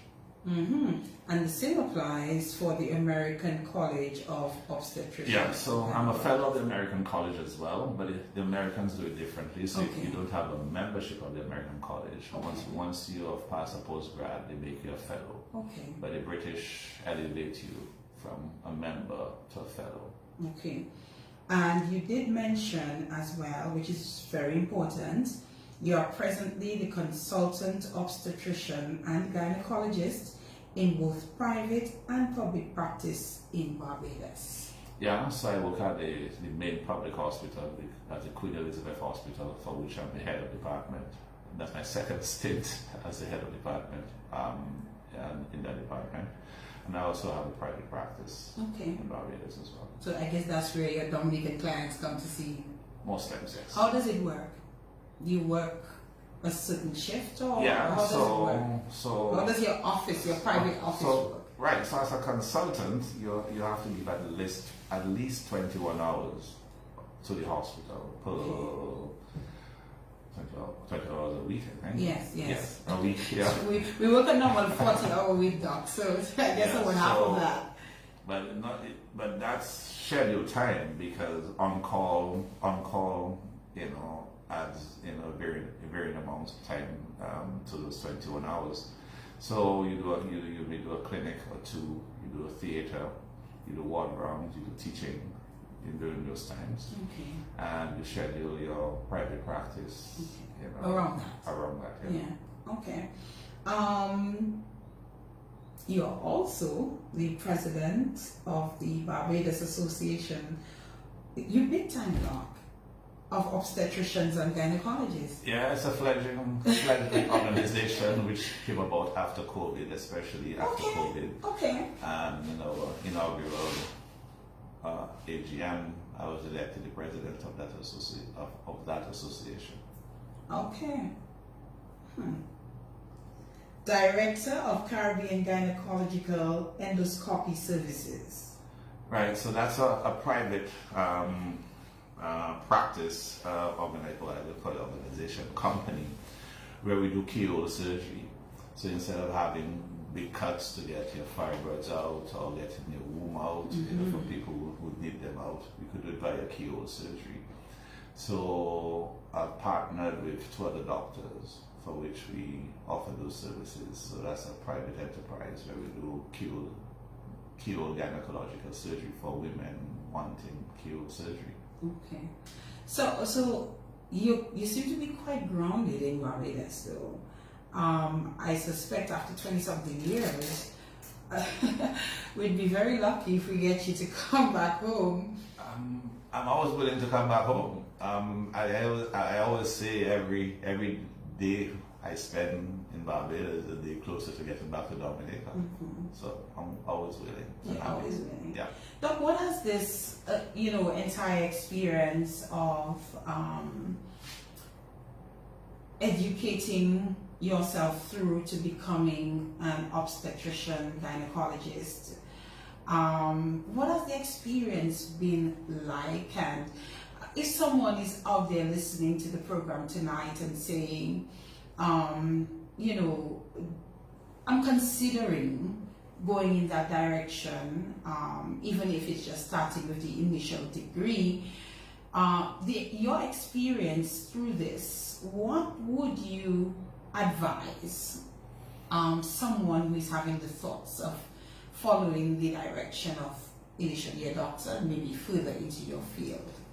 Well, not necessarily. I wouldn't limit it to being a doctor. I would say you have to have a goal. You have to have a goal. Yeah, you have to know what you want and how you're going to achieve it, and set your sights on achieving it. So it's medicine is just one. You could be an engineer, you could be a lawyer, you could be an accountant, you could be a chef, you could be a carpenter, but you have to have a goal. You have to know what you want, and understand the industry you want to get into. Network is one thing I find young people to do much nowadays, is network, being able to talk to people in the industry with regards to how they got there, okay? Discipline, finding out what is necessary in terms of getting to where you want to get, whether you have to go to school, whether you have to go online, whether you have to buy books, yeah? So all these play a part. For me, I wanted to do medicine because I didn't want to do anything else. So I applied, got into medicine. Then when I decided to specialize, I had to network to get into the department at the time. I had to network to get to a job in England at the time. Yeah, and then you have to have the discipline, to work, towards ensuring my goals. I'm going to go to the comments on our Facebook Live, and if you would like to pose any questions there to Doc, I can definitely pass those on to him. So Doc, one of the questions, someone says here, from personal experience, Dr. Lafond is always willing to provide sound advice, and the person says, mutual thanks to you, Doc. An interesting question that I see that has shown its face is, Doctor, do you have any political aspirations? That's always a funny question. It's always a funny question. You laugh, you chuckled a bit on it. I don't have political aspirations, but if someone asks me, are you interested in politics? The answer to that is yes. I like that. So you do not have political aspirations. You're a doctor. That's what you care about for now in terms of what you do. But you're saying if you have an interest in politics. Absolutely. Yes, go on. I'll give you a funny, it can't be a funny story, not really a story. I always tell my friends, and I always tell people that if you're brighter people, okay, don't run your country, then the more foolish ones will. So that's where my interest in politics always is. Say that again, Doc. If you're brighter people, don't run your country. If you're brighter people, don't run your country. Yeah. The more foolish ones. The more foolish ones will. Yeah. Aha. And I had an interesting conversation with a friend of mine, not just a friend, but a co-founder of mine, and we were talking about that recently. And she said, but Plato said that, the Greek author Plato, and then I'm going to quote Plato. One of the penalties of refusing to participate in politics is that you end up being governed by your inferiors. And that is clear. Yeah. And so when people ask me, are you interested in politics? have political aspirations. I don't have political aspirations, but I'm interested in politics. Interested in politics in your country or even in Barbados? I'm interested in politics everywhere. Everywhere. I'm even more so in Dominica, because I'm from Dominica. So Doc, let me ask you, explain to me, when you speak about being interested in politics, break it down for me as to what exactly do you mean. Are you referring to running for political office? Break it down for me now. Okay, I live in Barbados, so I'm interested in what's happening in Barbados because I live there and it affects me. Whether I pay more taxes, whether the social programs concern me, education, health. But I also live in Dominica, even if I'm not there as well. So whatever happens in Dominica affects me, affects my mother, my stepmother, my aunt, my daughter, my friends as well, and it in turn affects me as well. So whatever. So yes, I'm interested in how my country is being governed, whether it's governed well, not being governed well, whether the government is accountable, not accountable, and so on and so forth. If your question is, Dr. Lafond, if you're in Dominica, would you offer yourself for service? The answer to that is yes. Yes. Because I've always seen myself I shouldn't say see myself, or maybe ended up in leadership positions. Happened at high school, even happened at Mona. When I was at Mona, the guy said, man, Lafond, you can run for hall chairman or deputy hall chairman. I ran, I won, So I've always got myself involved in leadership. So if your question is, Dr. Lafond, will you offer yourself for leadership in Dominica? Leadership. Yeah. And that's what it can be, because leadership or offer myself for service, the answer to that is absolutely yes. And my follow-up to that would be, if you were to do so, would it be on a ticket for any of the existing political parties, or would it be as an independent candidate? Independent candidates in the region don't fare well. Okay. Yeah. And worse yet, for me who have lived outside of Dominica for over 50 years, so you have to appreciate the people between 18 and let's say 40 really do not know me. So to come to Dominica and say, well, I'm going to be independent, no. The next question would be, would I go run on a ticket of one of the existing parties? I have issues with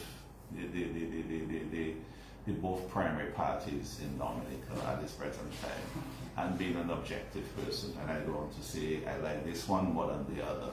And that's one of my issues with Dominica and Dominicans at this point in time. Is either you one or the other, which is a little bit lousy. I believe in accountability. I believe leadership and representation is about improving other people. Okay. And I am of the opinion, that we are lacking in such, and I have doubts, I must say, with both parties at this present time. So, if you have doubts as it relates to what we believe to be the two main political parties, there are other parties. So there is the Dominica Freedom Party, and there is, I don't know if it still exists, the APP. There are other platforms, there are other political parties. Are you saying that probably you may be, since you have issues with this too, so I'm just trying to understand, is it that you may be leaning to one of the others? If you're saying it seems that I'm leaning to one or the other, I thought we were talking hypothetically, but right now, what I'll tell you is that I lived in Dominica at a time where we had the Labour Party and the Freedom Party. So prior to leaving to study, the Freedom Party was the party governing Dominica. And Dominica was a stable country. We had certain expectancies. The Prime Minister Eugenia Charles, who was very much a world leader, not just a Dominica leader. She was a world leader. She was well respected. I don't say we got complacent with accountability with Eugenia Charles. We very much living at her home. We very much adored her, not sending her salary to they don't call it the student loan fund, but the education trust fund and such, because she figured she had enough. She had her finances. She could very well, supplement, others, utilize what she had for others. But that has changed, and there's no two ways about it. We can't bury our head in the sand with regards to, what has evolved since the Eugenia Child's era. Okay, that we are concerned about accountability. We're concerned about that we're not that Dominicans have to ask themselves, are they better off now than they were 20, 30 years ago when the Freedom Party was in power? So it's not about me saying if one or the other, join the Freedom Party or APP, is more about, what sort of leadership Dominicans would want, okay, all right, and because it's not about me, it's about, what the people want for themselves. Okay. So if Dr. Lafond actually lived in Dominica, or decided to give up living in Barbados and return home to participate in active politics, which political party would Dr. Lafond join? I would not leave Barbados to return home to just join active politics. That would be a killer. Mm-hmm. Yeah, as I said, I've been out of Dominica for 30 years. Mm-hmm. So if I were to come back to Dominica, I would definitely be to serve. To serve. Yeah, definitely be to serve. And if I'm wanted to be part of active politics, then definitely I will be swayed. So explain to us, Doc, the difference between being involved in active politics and coming to serve. Yeah, you see, living in Barbados to come to be part of active politics is me imposing myself. Okay. Mm-hmm. Yeah. Mm-hmm. If I come back to Dominica to work as a doctor, mm-hmm. yeah, to be part of the Dominica Cricket Association, Dominica Football Association, yeah, to assist with the community college in terms of career day and stuff, I'm serving people. Yeah, mm-hmm. As opposed to say I'm coming back, I'm joining, this party, that party, vote for me. Yes. Who are you? No. Okay. No. Okay. So I understand. And maybe that's what we need more of. People who are servants of the people. Mm-hmm. People who are grassroots people. People who look to make life better for people, as opposed to people who want to impose themselves on people mm-hmm. with regards to representation. I don't believe in that. No, you don't believe in that. Okay, we still didn't get to zero in on the party preference of choice for Dr. Lafond in terms of, if Dr. Lafond were to say, this is the... Do you vote? Do you come home to vote? No. You've not come home to vote? I don't call it a philosophical reason. One, when I left, I wasn't registered, and I've never tried to make myself, I've never tried to register to vote. And the other reason is, I live outside Dominica, mm-hmm. and I've been living outside Dominica for a while, mm-hmm. and I'd really rather Dominicans living in Dominica make that choice of who they want to represent them, quite frankly. And that's a long and short story about voting in Dominica. All right. 10:12 is the time in the studios here at Q95. Good evening to those of you who are joining us live on our Facebook. We're actually, as I said, on my Facebook page tonight, and not the In the Spotlight Facebook page. Just, I don't know, I think COVID had some kind of impact on me, that sometimes, things just go a little haywire. But that's all good. Dr. Geoffrey Lafond is in the studios. Doctor, let's go back a little bit to gynecology. So at one point, though, do you see yourself probably returning home and making Dominica home again and practicing in Dominica? I'd love to. You would love to. What is preventing you from doing it now? Nothing's preventing me. I guess I'll have to get a job and everything else. But once You open your own practice. the older you are, the more you get into financial commitments. So I have certain business commitments which I have to see about and meet first before just jumping that ship. Okay, maybe in the next 5 years we may reconsider, or I'll be looking for that. You never know. You never know. Yeah.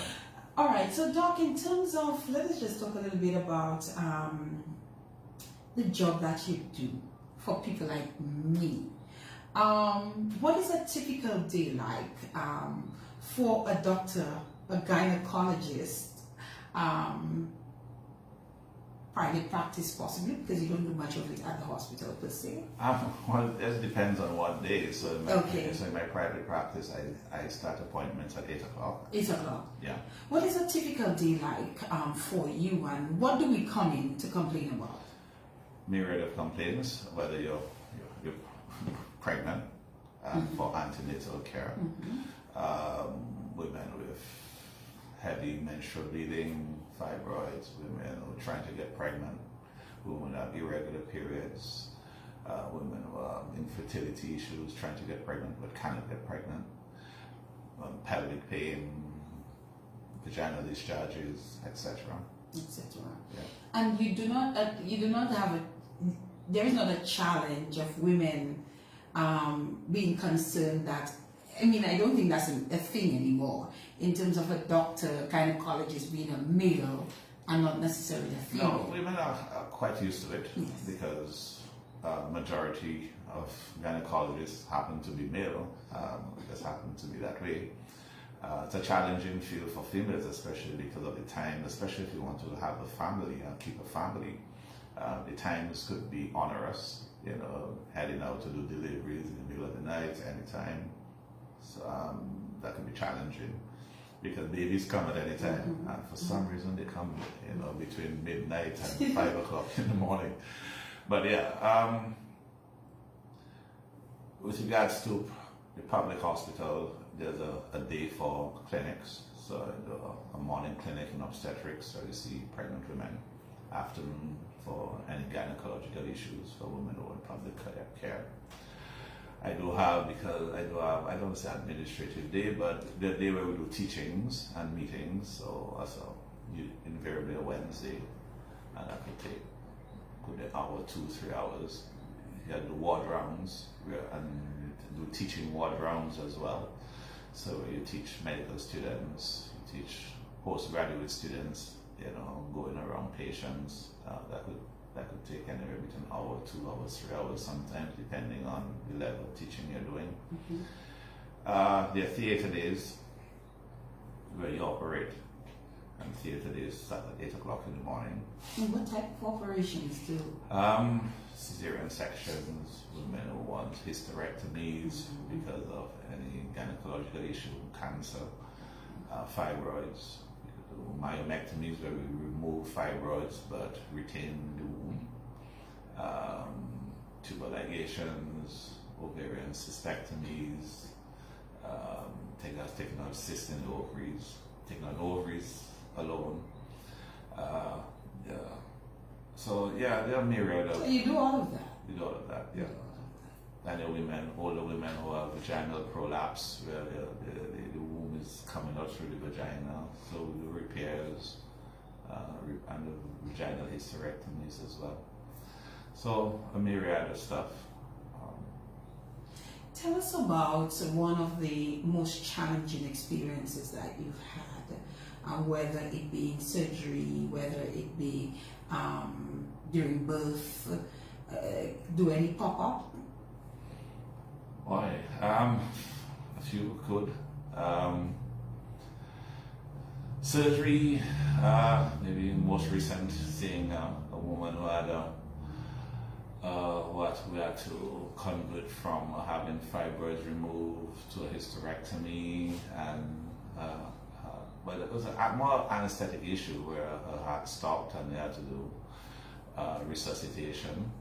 So because of that, had to change from removing fibroids to doing a hysterectomy. Seeing her get better a few days later. Seeing the baby get stuck what they call a shoulder dystosia. That is a obstetric emergency. And because I'm a consultant, I'm not usually at the hospital most of the time. So having that emergency called out to you at home, and you have to try to get to the hospital ASAP, because if you get there within 4 minutes, the baby is not within 4 minutes. You know, the degree of issues the baby has or gets increases, neurological issues, even death. So have had one or two where they call you for, but maybe the most challenging one that comes to me now is on a Saturday, one Saturday on the road, and I was called because a lady collapsed in the labor ward and her heart stopped beating, and she was pregnant. It happens. Ready to almost have birth? Well, she Give was, birth, sorry? She was almost ready to give birth. Oh. She was not even in labor, but I think she was hypertensive and the heart stopped beating, so she went to cardiac arrest. So they called me and I told them, listen, get a scalpel and cut her tummy open and get the baby out, and that should help the problem. So I drove, as my son was with me that day, I had to drop him off to his mother on the side of the road. I said, listen, I have to go. And got to the hospital, ran up the stairs, and they still hadn't done what I told them to do. But it's an emergency. If you don't get the baby out within a few seconds, then the mother will die as well. Wow. So I just used a few. Why haven't they done what instructions? Because they wanted to get the field as sterile as possible and make it as what they expected as possible as a theater, but we couldn't wait for that. So I had to use a few choice words, get a scalpel, yeah, and in one swipe of my hand, get the baby out. Then as soon as the baby came out, her heart started beating. You were right. Yeah, but that was the That's a close call. The treatment for the issue she had. Unfortunately, the baby died a few days later, but the mother survived. But at the end of the day, that's what we aim for. You know, so that's maybe, thinking about it, one of the most challenging experiences that I've had. Tell us about one that put a big smile on your face. Oh gosh, I don't know if I need to put a big smile on my Twins, face. delivering twins, triplets. Have you had that? Yeah, so it's part of the course. We have done a few triplets, twins, a few twins, yeah. But anytime you do a delivery and you can see a happy mother, father, and a crying baby, always puts a smile on your face. Okay. And I see a little smile come up there. So I have a note there from someone who sort of gives us some kudos for a great program.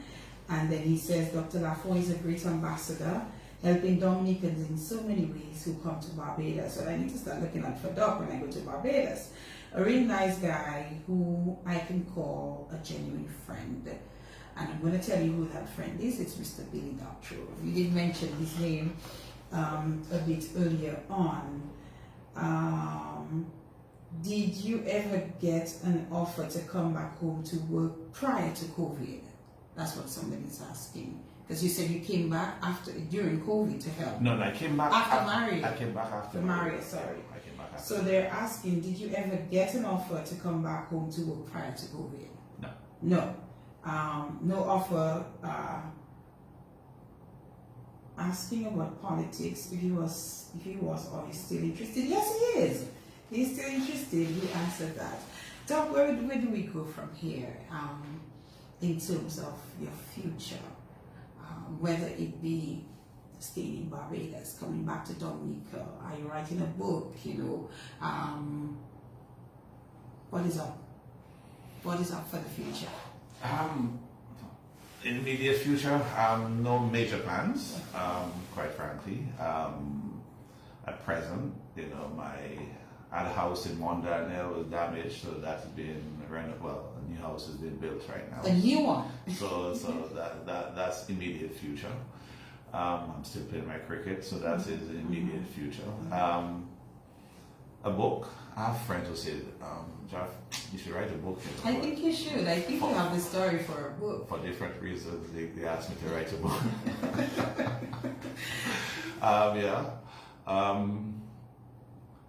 Politics. I know people talk about politics. As I said, They seem to be very interested in you and politics. I am, and I have a few listeners, who would like me to come back and take part in politics. But as I said, I have to be asked. Yeah. And it's not about me imposing myself, but it's people asking me, to do certain things. But I guess it depends on who asks.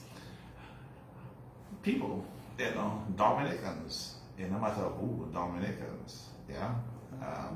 I love Dominica, I love being here, I love the people of Dominica, I love the food, I love the air, I love everything about Dominica. We have shortcomings, but I love the place. Circumstances, I'm not in Dominica, but I wouldn't say I'm, against being home at all. It's always good to be home. I love it. Any lessons learned along the journey? Loads. What would you do again or not do again? Maybe not do medicine, but that's a joke. I don't know. I've enjoyed it. I have enjoyed it, I would say. I've enjoyed the people I've met along my journey. And maybe now is a good time to thank everyone who has been involved in my life, because it takes a village to raise a child. And believe me, a village raised me.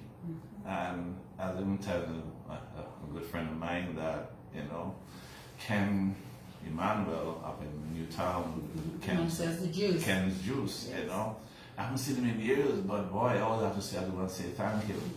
I played football, but they always encouraged me. All the guys around in Newtown, Savannah encouraged me. Some of them maybe never went to high school, but the one thing they did was to encourage me in everything I did. All my teachers. Even, you might say I was a bright guy at school, right? But you have to know how many fellow students who helped me with homework, or I did not do my homework. I said, Geoffrey, here, copy it, and stuff. I had amazing classmates, absolutely amazing classmates, I wouldn't change them for the world. I want to tell them thank you. I would like to call some of them names. Some of them are listening right now. You should. Tony Dry, who I know is listening, Naf is listening, Some of them were inspirational, and they didn't even know they inspired me. And I'm also happy to have been inspiration to a few of them as well. One of my good friends just messaged me and said, boy, you're inspiration to a lot of us. And I say, that's the least I could do, The people I played cricket with, Billy Doctor, called his name. I played cricket with my dad and some of his friends, they inspired me as well. And they encouraged me to be a good person, a better person. I've spoken about my family, my mother, my dad, my uncles and aunts. They were all like mothers to me, everybody, pushed me to do well and make me a better person, You'd be amazed, the bus drivers in Point Michelle. Some of them will see me walking up at night, give me a ride, and say, man, come, man. I always remember telling Joey Pelosi about, boy, I understand this guy named Pokito, Pokito used to do bread. Yes, and Gerald's father, George. And give me a ride, in the evening coming from SME at night. Serious? Yeah. Is it that you stayed back to study and just... I did. And I used to walk up to Point Michelle, and these guys... You used to walk up to Point Michelle? Yeah, easy. Yeah, so everyone, who have this... Even if you give me a ride, just tell me good day, there's people used to listen to Know Your Will. I go out walking on a Sunday, it was pre-recorded, and they'll be like, well, we're listening to you, and encouraging me, and I know the results already, it just be so fun. But yeah, I really want to say thank you, and all my teachers, sixth form, SME, convent. I saw Mrs. Detouche, who taught me in third grade at convent many months ago. Happy to give her a hug, but they're all inspirational. Yes. And I'm a product of the village. Yes, clearly. And you mentioned Mr. Emmanuel. I think while you're here, if you try to just squeeze in a minute, just go past the savannah and just stop there. I keep saying Buy a bottle of juice. Just today I drank some juice from his own place. Yeah. Just stop there and just say, I just came to say hello and thank you. Yeah. You should probably try, because you never know. Eh? I know. And you don't want it to be a situation where a few years down the line something happens and you say, I never got to say thank you to Mr. Emmanuel. I wanted to find out as well, as we're getting ready to wrap up, in terms of your family, your immediate family, did they understand what it meant, your children, your wife at the time, what your job as a doctor entailed, and the odd hours, and that kind of thing? Absolutely, part of it. I was we always have jokes, my Dominic and Joshua. The number of times they'll have to come to the hospital with me because I have to do a delivery, or the number of times I have to drop them on the side of the road. Listen, man, go by your grandmother because I have to go do a delivery. So they're part of it. They knew the hours, they're accustomed to it, and stuff. Missed a couple of deliveries because of them too. Oh. But part of the course. Yes, part of the course. I'm sure there's so many stories, that make up this 30 years, is it now? 30 years from studies? You might very well give people my age. Oh my goodness. Well, you mentioned 30 somewhere along the line. You mentioned 20 something. Oh my goodness. I can't remember at which point you mentioned that. But definitely. Dr. Lafond, someone like you, I do hope that at some point, you can come back home and serve some of us who probably have never experienced your work as a doctor. As you said, there are those who travel all the way to Barbados. Maybe, sometime coming to a meeting or something, I shall probably say, let me see if I can get to see Dr. Lafond while I'm here. But many people are saying that they're very proud of you. What does it mean to you to hear people say that? They're typing it, they're sending it to me in, a little emotion. Yeah, a lot of people are saying that they're pretty proud of you. So you should be pretty proud of yourself as well, and your achievements. I mean, just hearing you speak about walking home to Point Michel, because you had to do your schoolwork, you had to study, and occasionally you get a ride from Mr. George, Mr. Copito, and absolutely. so on. But what does it feel? How does it feel to hear people say that they're so very proud of you? I'm happy. I always say it's not about me, and that's why I try my best to be a service to Dominicans as much as possible. So I'm proud that they're proud of me, I'll tell you so. And that's why I always say anytime I get a call from Dominica, whether I know the number or not, I answer, they ask me to do something, they want a referral to another doctor, I do it as ASAP. Wow. I'm not always efficient with it, but yeah, I try my best. Understandably so. But I'm happy. I must say I'm proud that people figure I've done well. Yes. As I said, I'm a reflection of them because I'm only here because of all the people that have been in my life. Yeah. Is mommy listening, you said? Possibly. Boy, I tell you, it's past her bedtime, Who knows? I really felt that, as we wrap up, that I could just ask you to just say something to your mom. Tell her again. Yes. She'll love it. Mother, I love you. Thanks for not getting me where I am today, but also making me a good father, or a better father than I might probably have been, because she has been an inspiration and a great example for being involved in my life. And the way she was involved in my life, quite frankly, allowed me to have the same involvement in my children's life. And I want to say thanks. Your final comments, Doc. Thanks for having me. Thanks for giving me the opportunity to speak about myself in such a forum. That's something I do often. And I want to say thanks to everyone who's listening to Q95 this evening. I want to say thanks to all of you for the support you have given me through my life and continue to give me support right now. Thanks. And with that, we say thank you to Dr. Geoffrey Lafond for being our guest tonight on the In the Spotlight radio show as we return to studio after a short break, airing some of our 1 hour shortened TV versions of the show during my absence. Again, it wasn't intentional. I had COVID and it really kept me. I was even wondering if I was able to come tonight and not be there coughing constantly during the program. But I couldn't let this man leave without getting him on the program tonight. So thank you again, Doc. Thank you to all those of you who listened to the program, those of you who viewed. We appreciate all of you. Thank you so much. This is the In the Spotlight radio show with your host, Fidina Frampton. God willing, we'll be back next week, Monday, for another program. In fact, next week, we will be talking cancer. A cancer patient, a male cancer patient, will be with us next week, Monday. Until next time, thank you so much for listening. We'll meet up again, God willing.